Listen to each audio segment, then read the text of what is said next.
I have been with my partner for 7 years. We initially met online, and after meeting in person a few times and realizing our affection for one another, we found it promising to move in together. I moved from California to Pennsylvania to be with him throughout graduate school. All was seemingly well during this time. I have never really had any reason to not trust him. I encouraged him to very much so, to try his best to make friends, or to explore hobbies on his own outside of the various ones we share, because I have my own passions. And I found we connected most when we met in the middle through conversations about these passions, through the act of explaining or showcasing what we've taken in or learned. Throughout these 7 years, he has struggled with very low self-esteem. And though I don't necessarily think of myself as the pillar of self-love, the depth of mine doesn't reach the low perception of his self-value. Because of this, he has seen and stopped seeing both a counselor and a therapist, and has been on medication to help for the last 6 months. Things were seemingly well between us, and continued to be pretty fluid. We continued to share things, and take long walks, and were pretty open-ended about where we stood in the relationship. If one was feeling a bit of an ebb, the other would pick up more of a share, and vice versa. However, things took a bit of a dip about 2 days ago when I felt the ebb and asked him about it. Initially, he said there was really nothing wrong. And perhaps I was just feeling this way because with our schedules we haven't been able to see one another for long periods of time like we are used to, which is true. But the feeling continued to irk me, and when I asked about it a second time, he confessed to me. He had begun talking to another girl from another country via Instagram direct messages. And though things between she and him never crossed the boundaries of platonic friendship, he really loved the initial rush of someone asking him questions about his favorite movie, his favorite album, his favorite book. All things he and I already know very well about one another. I asked if he'd sent any selfies, or anything risque, and he said no, though I can't confirm, because he deleted the messages. A good deal of me believes him, because of how open he was about the initial conversations to begin with. We slept apart, and I just felt really confused the entire night, because I couldn't really resonate with wanting that sort of attention from someone else. If anything, his yearning for that type of attention sort of hurt. It felt like I wasn't doing enough, or giving enough. The next morning, though I don't have an Instagram, and am not on the app, I went to check his using the desktop version, and found that posts where he once called me the love of his life, or a specific post with a gift I gave him that once said, "Greatest gift from the greatest girl," were still on his profile, but the words, girlfriend, or love of my life, were completed erased. With this realization, my confusion and hurt turned to very real heartache. I called him and asked if he had deleted these words from the specific posts, and with shame, he said yes, he did. When I asked why, he said it was because he just didn't want the attention from the girl asking him about himself to be disrupted if she found out he was in a long-term relationship. I guess this is where I asked the obvious and questioned why someone who is just asking about your favorite books, movies, etc., would be driven away by the fact that you have a girlfriend. And he said he didn't know why he did it, and that it was a massive mistake. At the risk of seeming toxic, and I will take full accountability for seeming so or being so, I asked him to please deactivate his Instagram for the time being while we sort through this, his Twitter as well. He did, and though I was feeling a bit of relief about that, I couldn't help but feel a bit saddened that he didn't choose to do that on his own for the benefit of our relationship. He had to wait for me to ask. Which again, just made me feel like such a toxic and controlling partner. 2 things I always strive to be so far from. When he got home from work, we discussed everything at massive length, and he continued to swear up and down that these conversations pertained strictly to music, movies, and books, and he didn't have interest in her. Just interest in the initial rush of the attention he was receiving.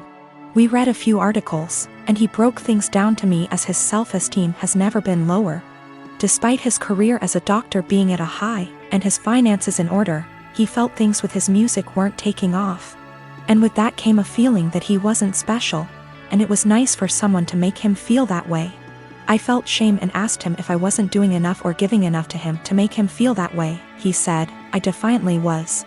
But my love, and attention and affection, became a pillar he could rely on, and got used to, so with new attention came a rush. And he liked that. I asked him if he wanted to be single and find that rush in dating new people. And he kept insisting that that's so far from what he wants. He wants to remain a couple and do all he can to work on these things together. Though I can't help but correlate that feeling he enjoys with the feeling of a first date. Which hurts, of course. I told him I didn't really see how we could move past this because there was nothing much for me to make an attempt to work on moving forward. This seems to be a self-stemming problem that I emphasize with, but just don't want to be on the receiving end of the counter effects. So though it is incredibly uneasy to begin to think of how difficult it'll be to begin again, it is just as difficult to think about how difficult it would be to stay and try to rebuild back up an issue that I feel like just a bystander. When it comes to, this has all been very painful, and if this comes to an end, I just want it to be as civil and as possible. He deserves to love himself, but not at the expense of the love we have between us.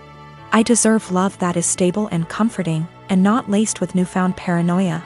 Despite this all, my heart is still very much in this, of course, and he has been very vocal about how it was just one mistake.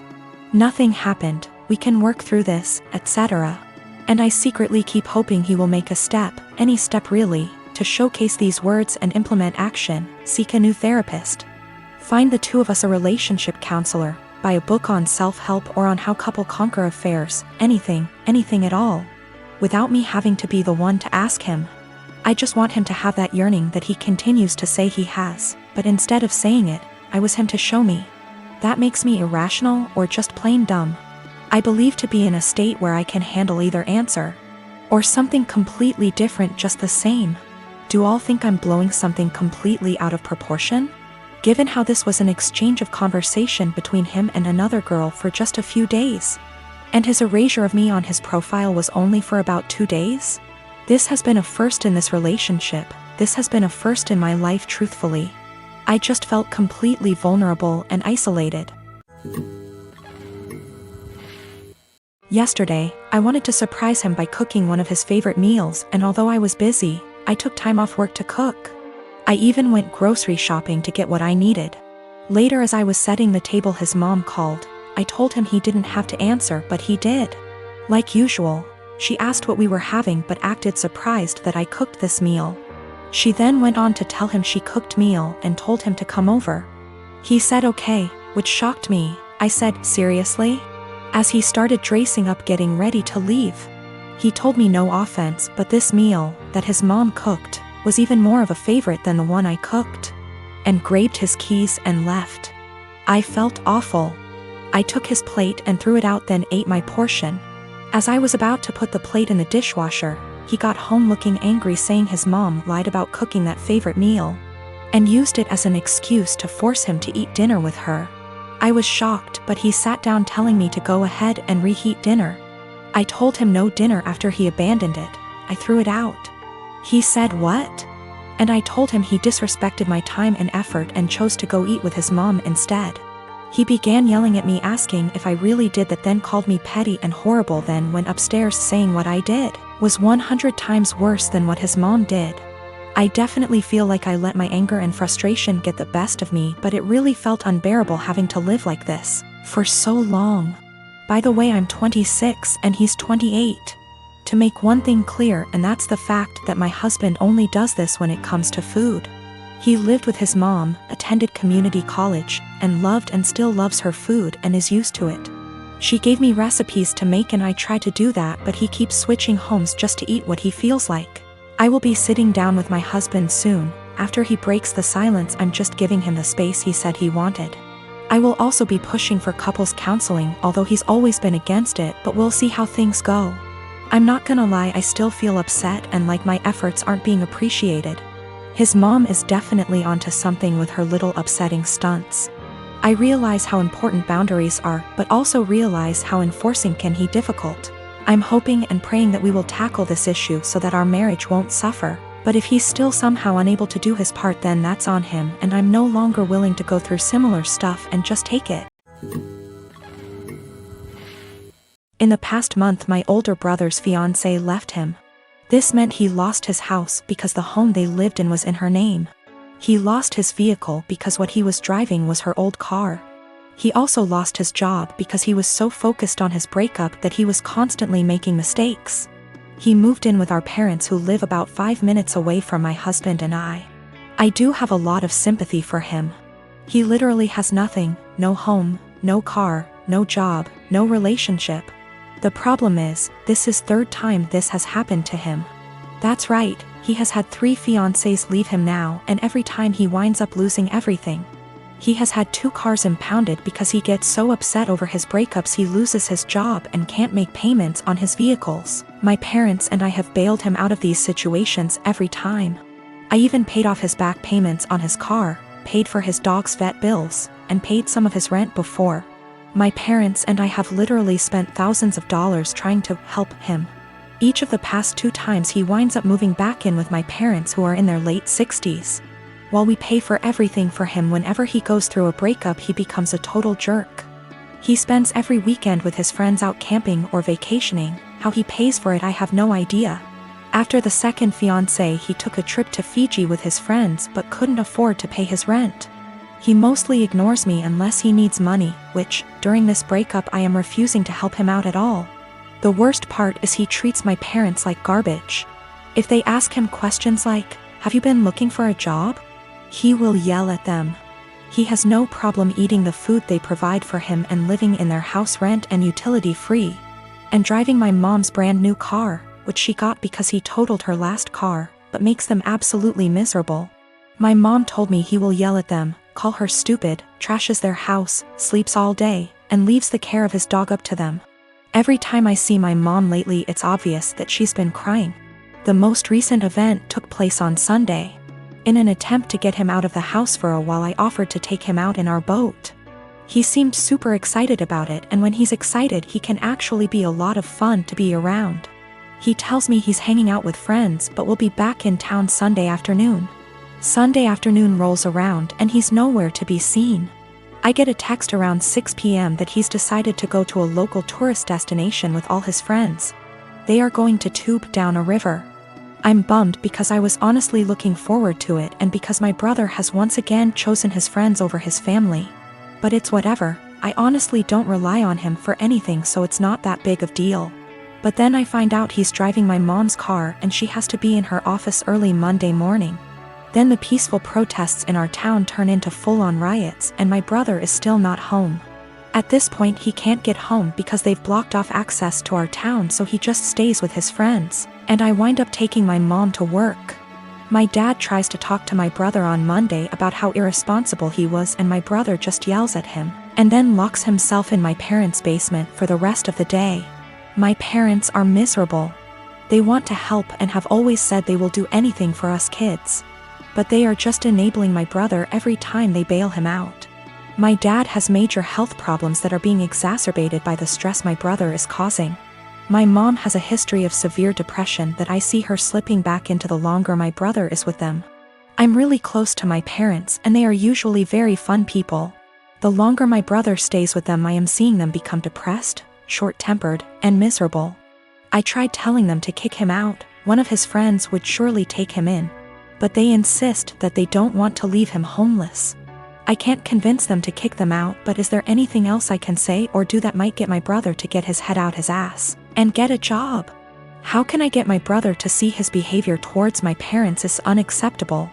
It just sucks. I used to really look up to my older brother because he is outgoing and funny and the sort of person everyone just gravitates towards. Now I'm just pissed at him for how he treats my parents and simultaneously scared for his mental health, because he clearly has a lot of problems. I am married to my wonderful wife Melody and she is currently pregnant with our first child together. I have a 6-year-old daughter Tina whose mother I split 50/50 custody with. So I know for the most part what Melody needs in order to feel supported while she carries our child. I have been spending lots of time making sure she's comfortable and taking on more of the load at home so she's not doing too much. This is her first child after all, and it's obviously a lot for her physically and emotionally. My mother and Melody don't get along too well. Mom didn't like my ex either. We broke up because we were headed on different paths, not because of my mother, and there's no bad blood. So I think she just doesn't like her because she's dating me for whatever reason. It's weird. She's very nitpicky about Melody, how much she does around the house, how emotional she is. Melody already cries very easily, and being pregnant has made her even more sensitive, which is fine. The fact that she wants to be a stay-at-home mom, it just seems like nothing Melody does is okay. I do, however, stand up for her and do not just allow my mom to talk down to her. Today, before picking up my daughter from summer camp, Melody went to 3 different grocery stores to find rotisserie chicken. She's been talking about it since last night and really wanted one. She sent me picture messages documenting her quest for the chicken and finally found it. My girl was happy. Rotisserie chicken is also kind of a comfort food for her, like spaghetti, because her mom used to make one of those when she was having a lazy day and didn't feel like cooking. She was planning on serving that with some other basic sides for dinner, perfectly fine by me. My mother came by to see Tina and started telling Melody the chicken is bad for her and she should not be eating that pregnant. Melody said it's fine, she usually eats healthy and just wants this one thing she's craving. My mom went on about how unhealthy it was and said she needs to eat something else. Melody said no and went to the backyard to FaceTime her family out of state. When she came back, my mom had thrown out the food and ordered takeout, a salad for Melody and pizza for everyone else. Melody asked where the chicken was and my mother told her she needs to start being a responsible mother and eat correctly for the baby. Melody screamed, "What the is wrong with you? Why are you always such a..." to me? She then started crying and called me home. I came back and asked my mother to leave after hearing her story and said she is not to come back until she apologizes for how she treated Melody. My mom went on about how I'm choosing another woman over her, but I just think enough is enough and Melody reached her limit. She apologized to me for blowing up when Tina was in the house, but I told her it's okay, things happen, Tina is okay. And I went to find her another chicken before the store closed. My dad thinks I'm right for taking Melody's side, but my brother thinks I should always defend mom. I do plan on having a sit down with both my parents and my brother with my mom. I'll talk to my dad first, then have a family meeting. I would still want my mom around, and honestly maybe I'm just weak, but that's my mother. However, if she cannot learn to change and respect my family, then we will just have to go and see. It's hard, but it is what it is. Melody doesn't even want to completely cut her out, she just wants change as well. But I will protect Melody at all costs, and if that means cutting off my mom, then so be it. My ex and I did not break up because of my mother. We had different ideas of where our lives were going. Tina was not planned and we were already heading towards going our separate ways before she got pregnant. We tried to make it work for Tina, but that's not what relationships are about, so we split and it's working great. My ex and Melody get along great, Tina is happy and we work through things as one big blended family. My ex and Melody have talked about my mother with each other before, and that was when I realized I needed to see a therapist to work through my childhood with a mom like mine. It's a process.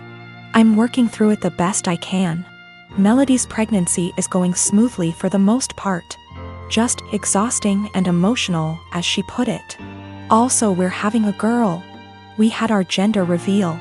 I did find her another chicken yesterday night after this whole fiasco.